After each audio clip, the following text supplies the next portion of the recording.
And welcome back. After weeks of speculation, we now know the charges against former President Donald Trump, 34 counts of falsifying business records in the first degree. So what comes next? Our Sally Hernandez sat down with The Hill to find out that answer. That's right. We have Alex Gangitano here with The Hill talking about what is next for former President Trump. So there was the arrest, there was the arraignment. What's next in the legal proceedings, Alex? Yeah, so we'll see him back in court in December to go through these 34 counts that, of course, the former president pleaded not guilty to.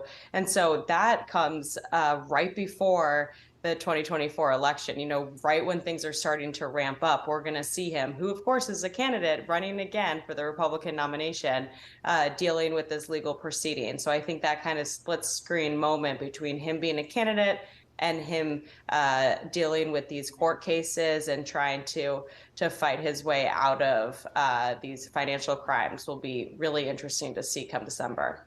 I thought it was interesting to see, too, that there is a lot of money that he's raising, too, when it comes to this indictment. He has gotten a lot of people to donate to him since then. That's right. His base is rallying around, yesterday when he was landing back in Mar-a-Lago after leaving New York, he sent out an email to supporters that he had raised $10 million over the last few days since the indictment came out. That is a ton of money. I mean, he's always been a fundraising machine. The former president has always been good about even getting these small donors, which is really difficult to do in this political landscape. But he gets these, $30, $40 donations. We also saw his, it was around the time he was walking into the courthouse, his campaign came out with a shirt that had a fake mugshot of him.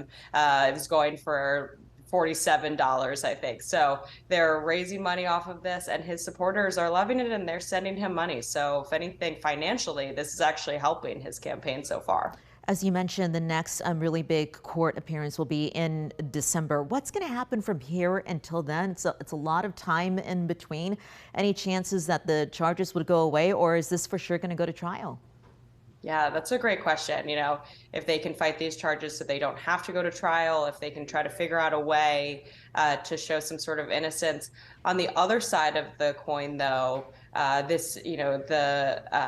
situation in Georgia that the president, with the 2020 election, that he tried to change the results of that down in Georgia, that's still kind of looming behind him. So if anything, we could see before December more court cases. Of course, there's the January 6th defendants on trial. What happens with that? So I think in terms of Trump's legal troubles, that's going to stay in the news throughout this whole time. If anything, this case in New York is kind of the most underwhelming one out of all of them. And so I think we'll see some other ones ramp up, and maybe New York kind of set the stage for the Georgia case. And then we'll see if his lawyers can kind of talk their way out of this New York case. Alex Gangitano with The Hill, thank you for making sense of it all for us today.